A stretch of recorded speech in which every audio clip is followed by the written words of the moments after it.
Good afternoon. I'm Matt Driskill, editor of Asian Aviation Magazine and AsianAviation.com. Welcome to the latest In Conversation, sponsored by Metrojet of Hong Kong. Today we are once again speaking with Raul Villaron. I hope I pronounced that right. He's Vice President of Embraer Commercial Aviation in the Asia-Pacific region. Raul, welcome to In Conversation. Thanks for joining me again.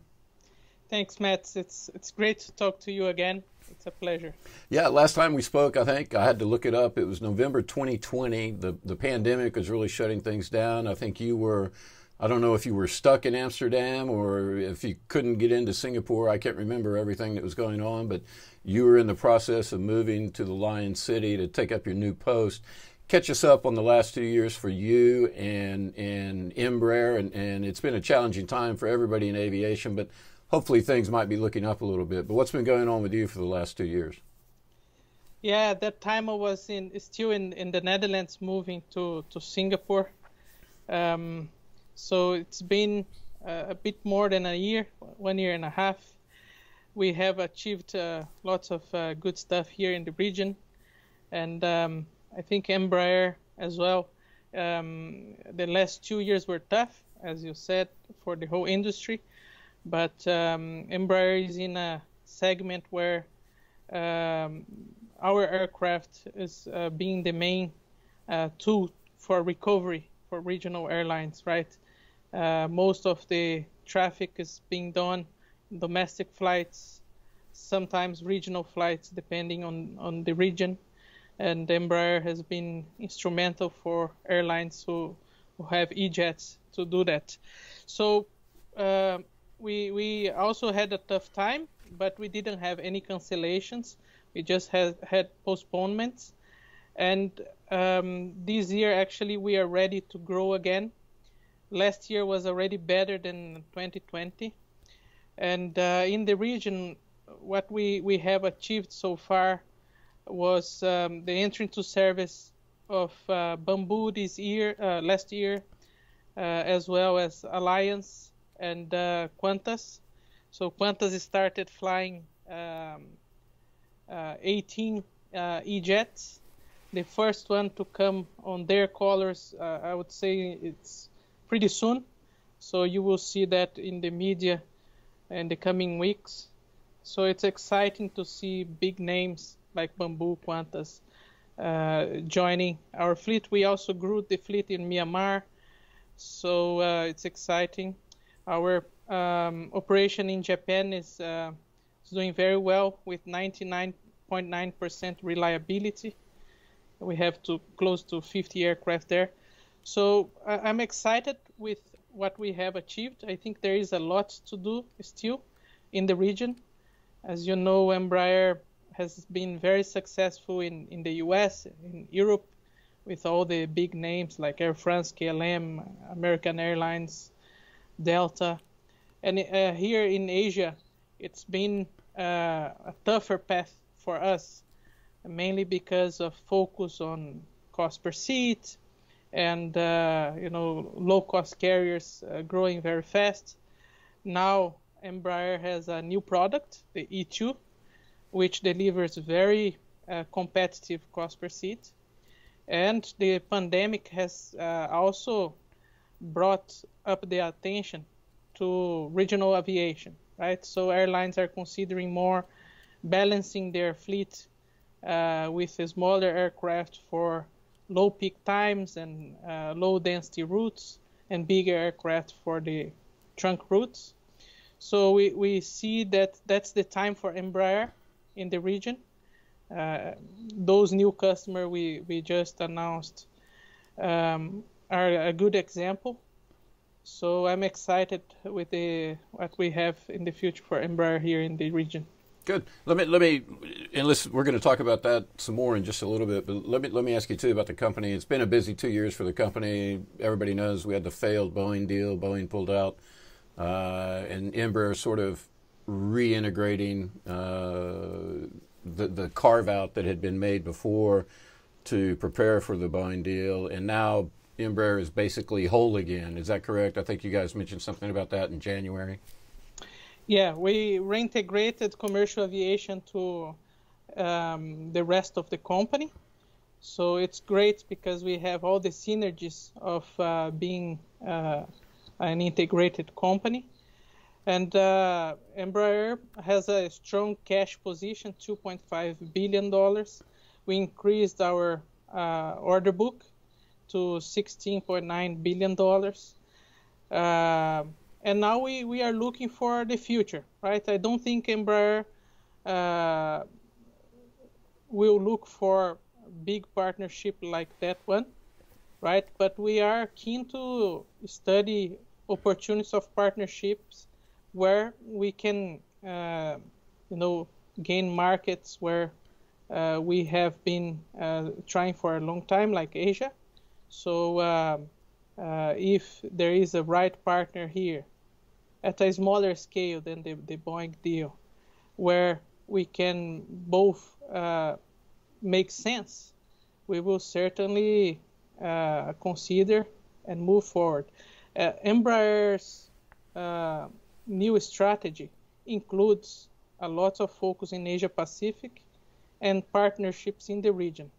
So one of my tasks here in the region is to understand where they are and try to make that happen in a way that allows Embraer to grow with the customers and with the ecosystem for operations that make sense, right?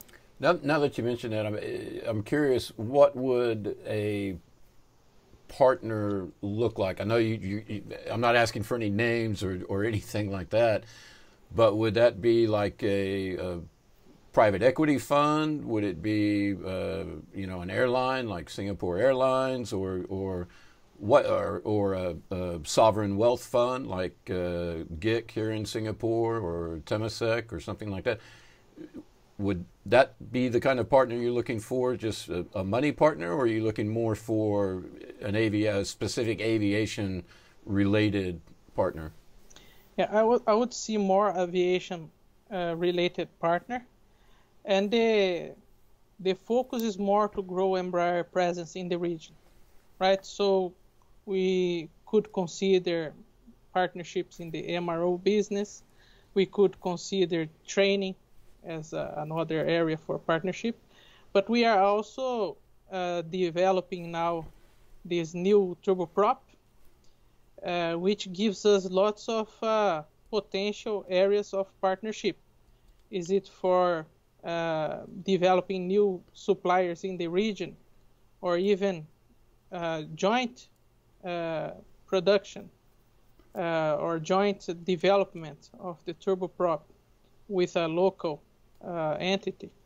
That's also open for discussions. Okay, and we're going to talk about the turboprop here in a little bit, but let's go back to the orders. You mentioned that you had Qantas, Myanmar, you had 50 jets in Japan working. We saw back in January again, you had an order for the E2 from Azora, the lessor, and I think they had purchase rights for another 30 units. You mentioned the total deal was valued, I guess, and this is list prices probably, at about $4 billion US, delivery starting in 2023. Singapore Air Show's coming up. We have any big orders, big announcements planned for the air show? And who are they? Let's break some news today. Well, last year was great for Embraer in terms of sales. We did a 2-to-1 book-to-bill with close to 140 commitments. It was Azora, Porter, SkyWest, Horizon to operate for Alaska, for Delta, Overland in Nigeria. So we had a good year in terms of sales. In the region here, we expanded a lot through pre-owned aircraft coming to the region. Also, Cobham is growing their fleet in Australia, so that's exciting as well. For the air show, I cannot comment about any announcements, but what I can say is that we were bringing an E2 with a very exciting new livery to be presented during the show, so you can expect something exciting. Is it a different kind of shark, or a tiger, or is it an animal? It could be. Could be. Okay. How you mentioned a little bit ago, that Asia Pacific was actually kind of a tougher place for Embraer, but you're making some inroads here. I would have thought that given the domestic traffic in a place like Vietnam, Indonesia, Australia as well, Rex is, they seem like a natural partner for you. But I don't sell airplanes, so, what do I know? The forecast you talked about, the last forecast I saw, 10,900 new aircraft by 2040, and I guess that's for planes with 150 seats or so. In Asia Pacific, what's the hot market for you right now? Or is there, where are you planning to go after the Singapore Air Show when travel eases up a little bit? Yeah. So the way we see the region, we divide by 4. Right? There is Oceania, where we have a very large fleet, close to 50 aircraft in mainly Australia, with Qantas, Alliance, Cobham, Air North, and Pioneer, all of them flying E-jets. We also have a very large fleet in Japan with JAL and Fuji Dream. So that's the Northeast Asia. And then we have the areas that we are starting to penetrate the market, which is Southeast Asia, right? Mainly Vietnam, Myanmar. In Vietnam, it's interesting because they, for the first time, they are using a smaller jet, and that jet can fly to the very performance-limited airports like Con Dao and Ca Mau, where bigger aircraft cannot fly. And before the E-jets, they were using turboprops with a stop before going to Hanoi, right? Now they can do it directly, which it's very attractive to the passengers. So when Bamboo started flying that segment, all the other airlines in country were interested to understand a bit more. And we saw in the news, Vietnam Airlines is now looking for wet leasing a regional jet. Right, that's exciting news for us. And we believe that any operator in Vietnam will look at this operation, which is very profitable, with good eyes, right? And they might consider as well going into the Embraer aircraft. So we are excited with the opportunity. I think Vietnam is certainly one of the hottest markets to Embraer. But the natural customers for the E2 normally are the E1s, right? Because they already fly the E1s. Transitioning to E2s is the natural path. So in Japan, we see lots of opportunities. In Australia, Malaysia is interesting because it's well positioned in Southeast Asia. And the operation, even before COVID, needed some right-sizing operations. So they were flying with less than 70% load factor before COVID. So we see the need for a smaller aircraft there to feed the hub and even to operate domestically. And as you said, Indonesia is a large domestic market. With the restructuring of Garuda and Sriwijaya, lots of smaller aircraft are leaving, are not operating anymore in country.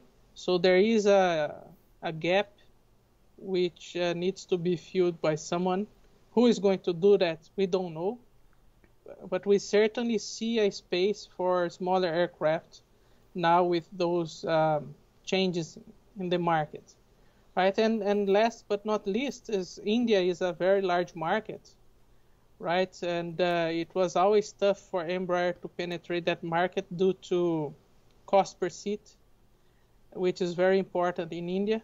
But now that we have the 195 E2 with a very competitive unit cost, we believe we have good chances to also enter the Indian market and grow significantly due to the size of the market. So those are the main markets, I would say, for Embraer in the region. Okay, great. Hal, we need to take a quick break to hear from our sponsor, Mentorjet of Hong Kong. We'll be right back after this. We're going to have the crown jewels of Asia, and I promise you we're going to have the nicest and busiest business aviation hangar in the region.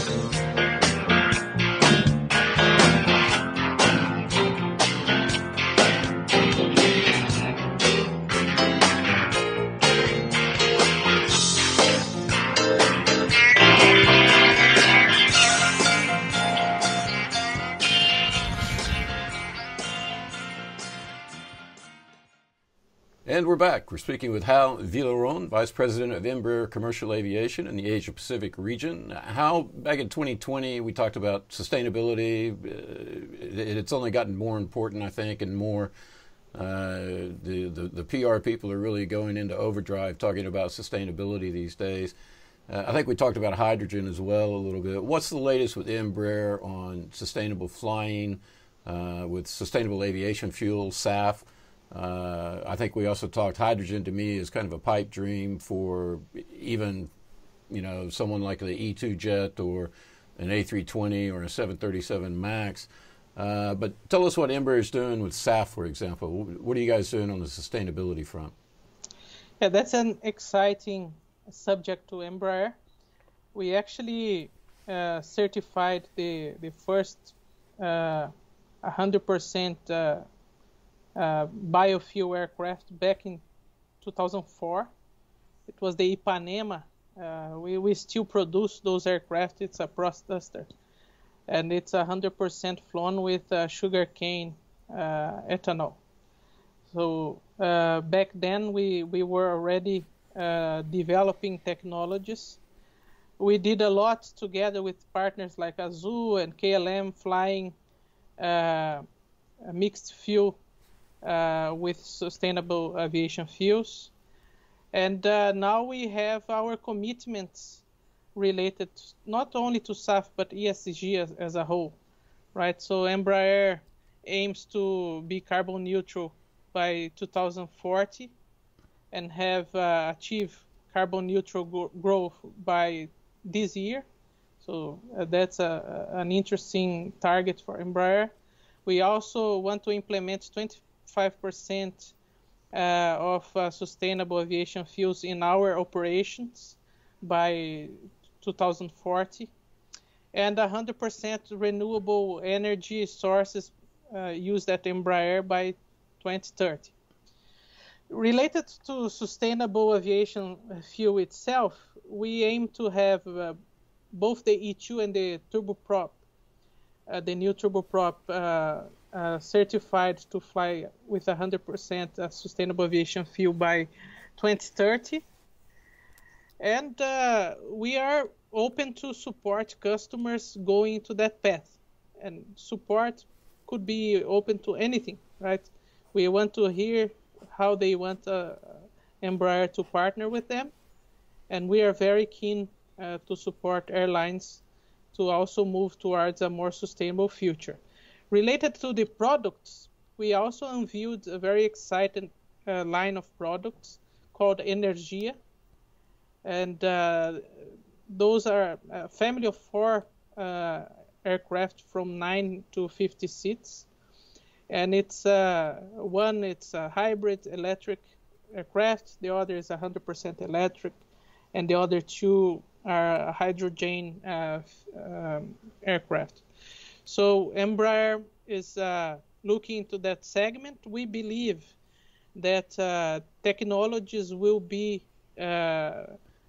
started with will start using technologies in the regional segment, simply because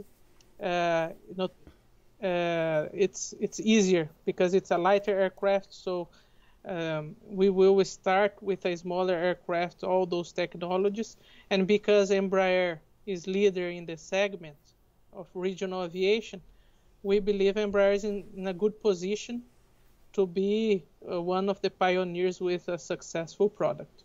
Okay, good. Let's go back to the turboprop very quickly. What is actually the latest on that? Do we have, are the designs finalized? Is it, do we have a prototype under construction? Where does that actually stand right now? Yeah, we are in the moment of building the business case, which looks very interesting.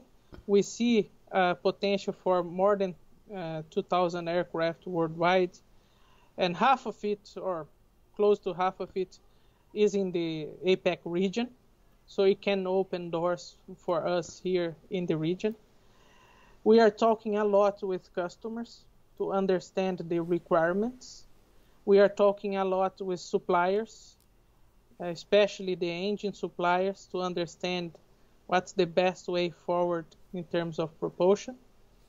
And one exciting, I would say, development that we didn't talk last time is that Embraer is looking more to use the engines on the back of the aircraft, right? This will give the jet-like feel to the operation with less noise. You know, the aircraft will look also more modern, right? And will give lots of efficiencies to the operation. So that's where we are with the turboprop. We aim to enter in service in 2027, so it's not too far down the road. So it's exciting. Okay. Let's get the old crystal ball out. It's getting, I mean, it's hard for aviation, it's hard for airlines, for example, the last 2 years. They really can't plan anymore. All of their plans on routes and what kind of plane they need on this route and what kind of plane they need on that route, all that has gone out the window, because as soon as they have a plan together, then the country that it's going to shuts the borders, puts in a new quarantine or something because of Omicron variant and things like that. What do you see happening with aviation in the next 6 months, the next year, barring another cool-sounding Omicron variant with, you know, a Star Trek name, virus mutation? But just where we stand today on February the 8th, what do you see happening 6 months from now and then maybe a year from now? Yeah, that's a good question, Matt. And I believe airlines will need to be more flexible, right? In the past, there was a lot of focus on single fleet for low-cost carriers to optimize costs, reduce complexity. But, you know, with the situation very uncertain as we see nowadays, and it can change anytime, right? A new variant coming, and then you have to replan your schedule and your fleet. Having different types of aircraft that operate for different missions allows the airlines to be more agile for recovery and for operating in uncertain moments. So we believe the E2 will be a good tool to complement narrow bodies, be it the MAX 8 or the A320neo, for, you know, combining low demand with low capacity aircraft at the moments of low demand and the high capacity during the peak times, and operating in a more flexible way. I think that's one of the trends that we see. We also believe the pandemic has brought some real, you know, structural changes to the way we will fly in the future. And this is driven by regionalization. So we saw a lot of disruption on the supply chains, right? And companies are reconsidering their supply chains closer to their headquarters. This has a huge impact on business travel, right? Instead of long haul, they're going to do a more shorter haul. Also, the advancement in technologies like Skype, Zoom, and any conference videos as we are using right now will replace lots of business trips. I wouldn't say it will replace 100% because it's very important to be in front of the customer. But internal trips that we used to do for training, for just visiting your headquarters, you can be much more productive doing it in your own place through video. So we believe demand will shrink, especially on business.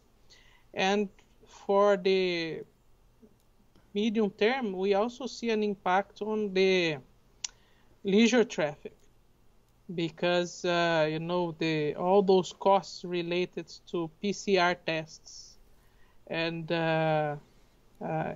all the bureaucracy you have to deal with to travel, those tickets that airlines used to sell for $50, and now you have to pay $50 plus $300 for PCR, that will have a huge impact on the low-cost operation. I know people is tired, so we want to fly, right? And I think there will be a peak of flying as soon as restrictions are lifted.